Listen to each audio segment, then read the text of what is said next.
Hello, I'm Tim Oldakowski. And I'm Jen Thomas, and we are both professors. See, Oops, professor. Professor. And we decided to do a project on what is argument because we really want students to know what argument writing is, but we took a different approach. We decided to do our inquiry-based project for teachers as if it was a professional development. Mm-hmm.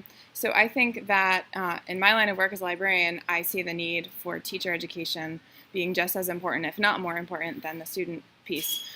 So I think that Tim and I being a pair was a nice thing. I think in terms of the creative process, we have a lot of similarities, but I think that we also have different strengths, and I think that those strengths balanced each other. Tim is sort of the content guy, and I was more of the tech geeky girl that we really were able to mesh well together and kind of balance each other out in terms of what needed to get done.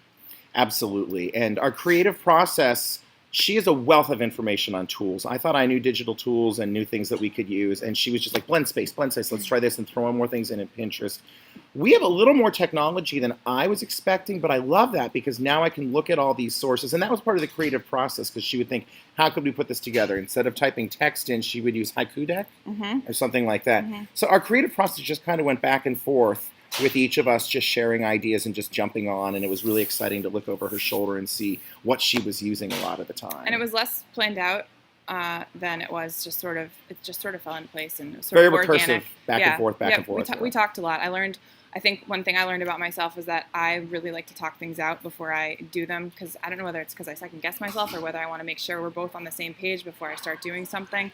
But I definitely learned that I need to verbalize what I'm doing before it gets done.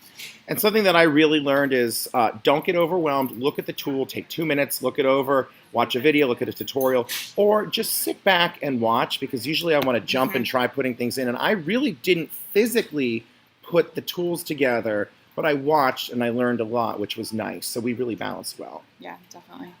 How will we implement this project in working with our own students and colleagues? Well, you can probably speak to that because you teach those teachers, right? I think in I'm not sure which class, either my teaching writing or my writing for probably my writing for non-print media, I will just share this blend space with them and say, look at this, is this a tool? Teach them about curation, teach them about presentation, teach them about how to search for digital tools. So I don't even know if I'll tweak it. I might just give it as is and use it as a discussion point, as an example. And on the flip side of that, I use it on the other way around. So I'm not a content expert, but I know that my teachers at the high school level do argumentative teaching with their kids. So I would give it to them as more of a content because I've already spent a lot of time with them using digital tools. So we kind of are using it in different ways, which is cool. We had an awesome week. Yes, we did. It was great. Bye. Bye.